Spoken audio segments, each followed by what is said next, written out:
Coming really hard again, I'm trading on my heart again. They don't get it all to me, so why the devil orders in? So yo man, samahan nyo ako sa trip ko. At saan trip nyo lang din itong trip ko. Let's go! Pero anyways, ngayong araw pupunta nga pala tayo sa steakhouse sa Texas Roadhouse kasi birthday ng tita ko. Magpapakain siya. Samahan nyo ako. Liga na, let's chi! So yun guys, ito nga pala yung regalo namin sa tita ko, Stanley, na 32 ounce na tumbler. Yan, bumibili lang yung girlfriend ko dun sa loob ng dollar store ng pambalot or ng gift bag para lagay ito. At yun, pupunta na tayo doon pagtapos nun. Kaya let's go!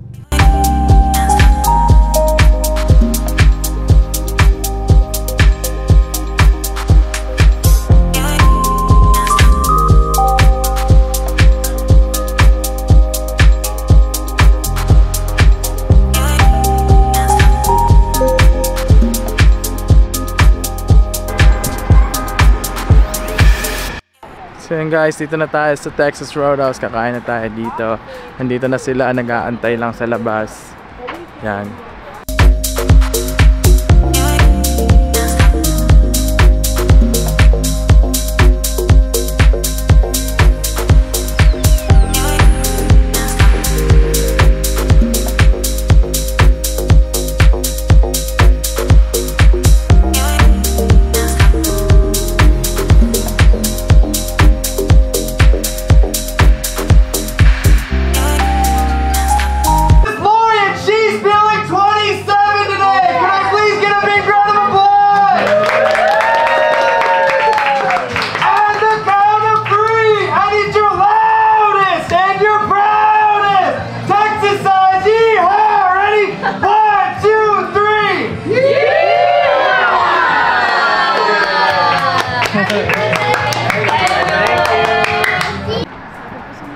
So yun guys, katapos lang namin kumain. Napakasarap. Maraming salamat po Tita Loy. Nabusog nyo na naman po kami sa isa na namang steak. Ang sarap ng steak. Grabe.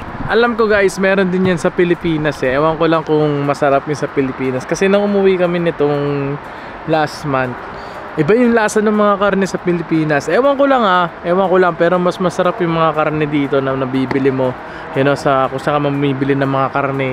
Mas masarap dito, di ko alam. Parang sobrang tigas ng nasa Pilipinas. Tapos parang, ewan ko kasi dito parang minamanicure yung mga karne dito eh. Sa Pilipinas may nagtatrabaho yung mga bakay. So yun guys, meron kaming nakita. Dito kami sa Walmart ngayon. So yung grill na yan, $180 na lang.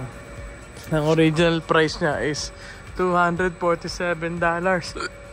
Ayan siya, may stove, tapos grill. Pero itong naka-display guys, 180 na lang dahil display siya. Ayan o, bibili namin ngayon o. Pwede na to. Maganda na to. May yupi-yupi lang siya pero okay na yan. Konting linis na lang ano. Ganda o. Murang oh shit. Tangin na, dadali na natin yan par. Malupit yan. Gagi ang ingay. Tangin na, rinig ng buong market eh. Okay. Tangin na, panis. Tago. Panis. Panis. Oh. Guys, iniwan ko muna si Aya dun sa store. Kukunin ko yung van ng stepdad ko kasi di kasi sa kotse ko yung grill na yung masyadong malaki. So hiramin natin yung van kasi malaki yung van eh. Kasi yung dun. So hiramin ko muna yung kotse. Malapit na lang, malapit-lapit lang kami nakatira no. Magkakasama lang kami siguro within 5 minutes 10 minutes lang yung pagitan ng bahay namin. So kaya madali lang humingi ng tulong. Yan, kaya punta tayo doon guys. Puta, lupit ng grill ko. Sipin nyo yun, 180 lang yun. 5 burner. Panis. So yun guys, naira na natin yung susi. Yan, basta na natin tong garahe. Yan. Ano yung van? Ano yung van guys? Naniramin natin. Ayusin muna natin yung Yung likod. Yan, kasya dito eh.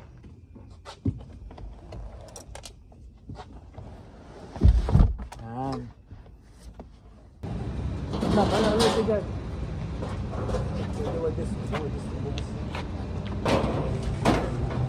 So yun guys, di ko na nga pala natapos yung vlog ko kahapon pagkatapos namin mag-Texas Roadhouse at pagkatapos namin mag-akit ng grill kasi napagod na kami. Pero anyways, eto na yung inaantay nyo, yung kung paano nga ba ako nakapunta dito sa Amerika. So, ang kwento ko lang, backstory tayo. So, I was born in the Philippines. Sa Pilipinas ako pinanganak, hanggang grade 4 ako nag-aral doon. At nung pagtas ko ng grade 4, nauna kasi si mama dito sa Amerika ng 1 year sa akin. Meron siyang working visa. So, nurse yung mama ko. Nagtrabaho siya sa isang nursing home and may kontrata siya doon. And at the same time, nalakad niya yung papers ko for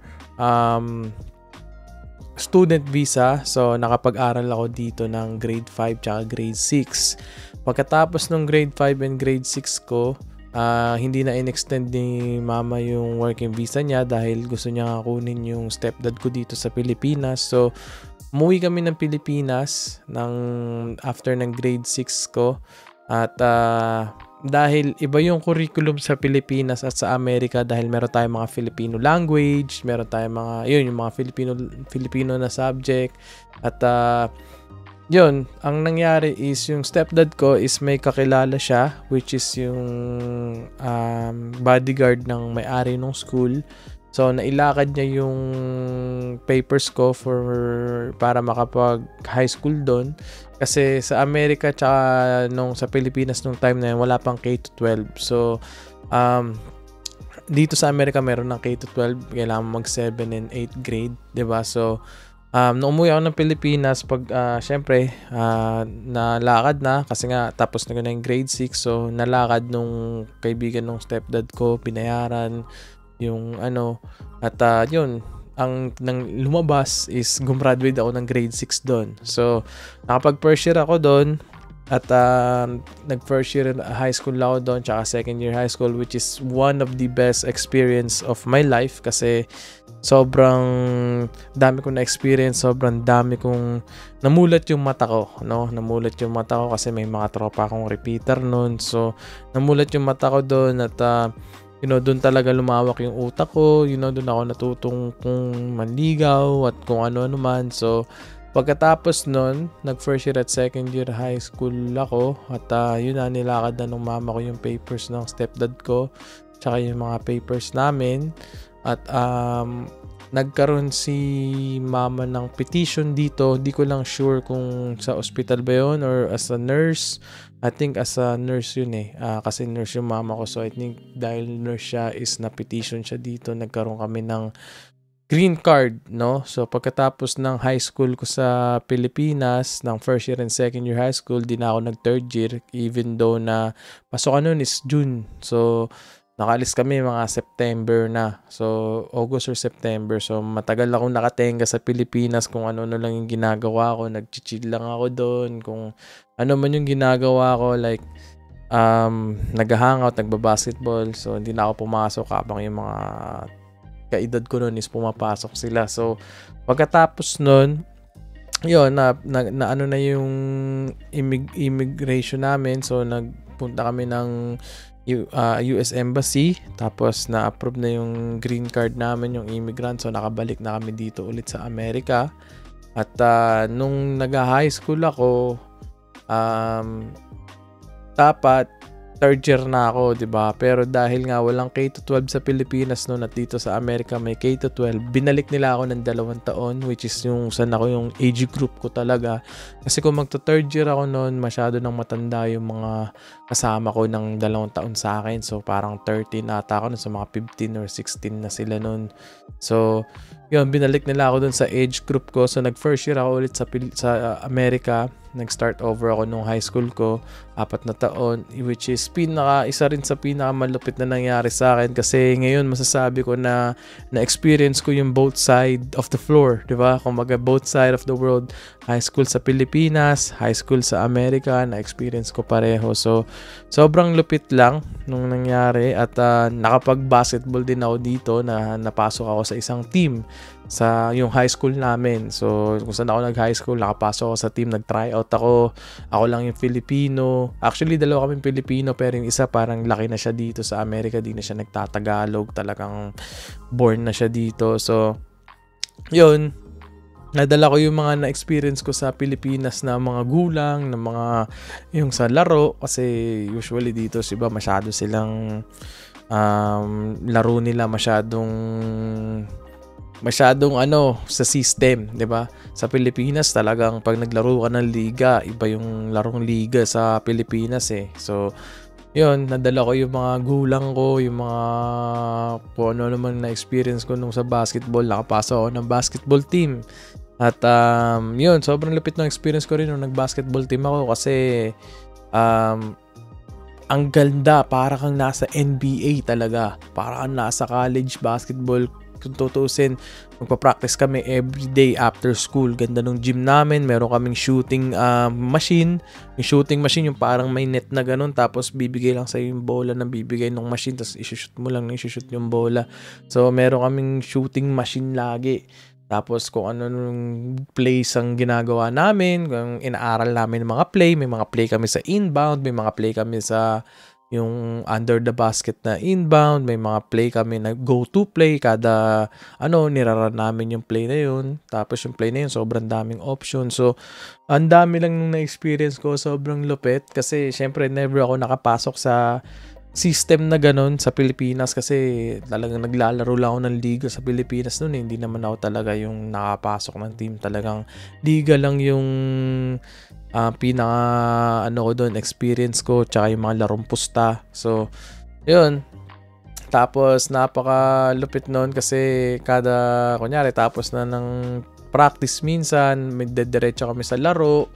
Tapos na-school bus kami, nakabus kami sa laro, para kang NBA. So nakabus kayo, tapos lahat kayo maayos na pananamit. Tapos yung iba nga naka-tracksuit pa nung school talaga eh. Ako hindi naman ako naka-tracksuit nung school kasi hindi ako bumili nun eh. Hindi ko afford nung time na yun eh. So wala naman kami ganong pera nung time na yun. So yun, yung iba naka-tracksuit talaga nung pang-school. Ang galing. Talaga naka-tracksuit sila. Yung parang nakalagay pa yung sulat nung school dito. Yung iba naka-varsity jacket. Tapos ako pang-regular lang ako. So, tapos nun, yun, pupunta kayo sa iba't ibang school. Maglalaro kayo dun. Lalaro kung ano yung high school na pupuntahan nyo. Minsan home kayo, minsan away kayo. Pag home kayo, dapat puti lahat ng accessory nyo.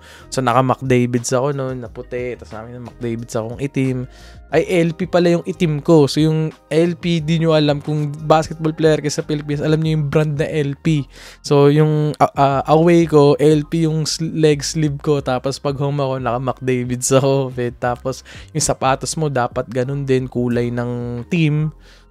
So, naka-Derrick Rose ako noon, tangina, kulay pula at itim yun eh. So, talagang pinabili ako ng coach ng isang sapatos na kulay ng team, either black, white, or gold. So, yun. Tapos, naglalaro kami sa school, pupunta kami doon. Minsan, yung school dadayo sa amin. Tapos, ang lupit lang nung experience ko. Tapos, yung mga nakikita yung mga house party sa TV, lahat ng nakikita nyo, totoo lahat yun, men. Talaga may nagtothrow ng house party every Friday night, every Saturday night may nagtothrow ng party. Meron doon kasing kinukuhanan yung mga estudyante ng alak kasi siyempre under 18, bawal uminom. Pero yung isang nag-aaral doon, yung tito niya may-ari ng liquor store. So, doon sa kanya bumibili lahat ng alak ng mga estudyante pag nagpapa-house party, ganun.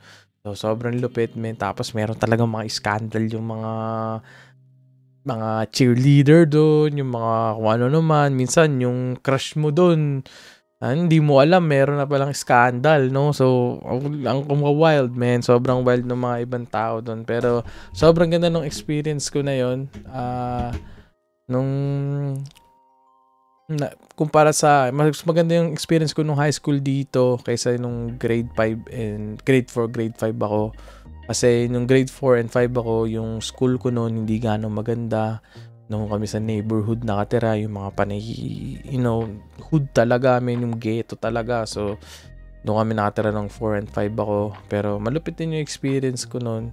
Pero yung high school ako, medyo maganda na yung tinira namin kasi nga dahil ayaw mag-high school ng mama ko sa ghetto dahil sobrang gulo. Pero yun, may mga tatanong nyo, may mga bully ba, ganyan. Mayroon, pero ako pumapalag talaga ako. Hindi ako nagpapabully sa kahit sino. Talagang pag inaano ako, minumura ko rin talaga sila eh. Talagang pag racist sila sa akin, nagiging racist din ako sa kanila. So, yun ang ginagawa ko. Minsan nga, meron pa akong nagtatapon lang ako ng basura dun sa kantin namin eh, sa cafeteria namin kung saan kami kumakain. Tapos kumakatingin yung isa, alam mo, talagang ginaganon ako. Tapos na-tsempohan ko siyang pumunta sa banyo. Sinundan ko siya sa banyo eh. Tapos sabi ko, what's up man? Talagang dinarag-darag ko siya eh. Tapos sabi ko, tapang mo kanina. Pero ngayon parang ano ka. Tapos naano siya. Pero yun, yung mga iba kasi talagang matatapang lang pag maraming kasama yung. Tapos pag mag-isa na, talagang wala na. Pero yun, dami ko na experience din dito. So, yun lang naman, ayaw pahabain yung video. Comment kayo sa comment section kung ano pang gusto nyo pag-usapan ko about sa experience ko dito sa Amerika kasi sobrang dami ko rin na experience. Comment kayo ano ba yung ano pa yung high school life ko, ano pa yung mga about sa bully, about sa paano makapasok ng basketball team, yung mga ganung So, comment kayo sa mga work kasi ngayon medyo mid-20s na ako. So, pwede rin kayo magtanong about sa work, yung mga ganon. So, anong una kong work, ganyan-ganyan. So, yan, paano makapasok. So, comment kayo sa comment section. At para hindi na umaba yung video, comment kayo kung ano yung gusto nyong topic na pag-usapan ko. So, para mapag-usapan natin sa susunod. Pero yun, maraming salamat sa panonood. At mag-like and subscribe kayo. Tsaka turn on yung post notification para makita nyo ako kada magbablog ako. I'm out. Peace!